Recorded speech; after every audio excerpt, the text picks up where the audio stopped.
आमचा बाहेर जायचा प्लॅन ना अचानकच ठरलेला असते प्रत्येक वेळेस. तरी तर मी रेडी झाली होते, मिस्टर आले होते आज लवकरच, तर त्याच्यामुळे म्हणलं की चला जाऊयात कुठंतरी. मला थोडीशी शॉपिंग करायची होती कपड्याची, माझ्यासाठी पण मिस्टरांसाठी पण. तर ते सगळी करून झाल्याच्या नंतर आम्ही गेलो होतो ऊसाचा रस पिण्यासाठी.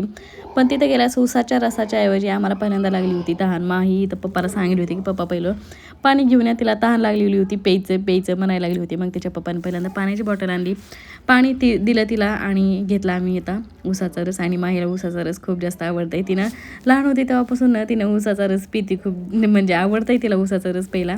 मग तिने माझा पण पहिली होती आणि मिस्टरांचा पण. एकदा म्हणते मला दे आणि एकदा तिच्या पप्पाला म्हणते मला द्या. नंतर आम्ही गेलो होतो खडकवासला धरणाकडं.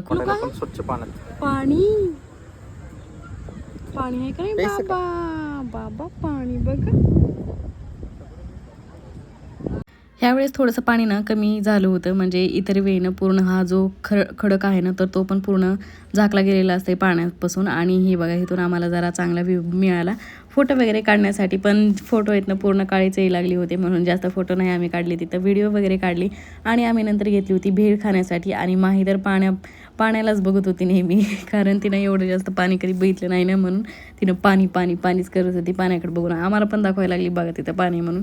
भेळ घेतली, पण भेळ एवढी खूप तिखट होती ना, आणि तिखट पण केली होती ना आंबट पण केली होती. आणि मिस्टरांना तर दोन्ही पण चालतंय, पण मला आंबट नाही आवडत. नंतर निघालो होतो आम्ही घरी. सनसेट बघायचा होता पण खूप जास्त उशीर होईल म्हणून आम्ही काय थांबलो नाही. तर चला मग आजच्या व्हिडिओमध्ये एवढंच. व्हिडिओ आवडल्यास लाईक करा, शेअर करा, चॅनलला सबस्क्राईब करा. बाय.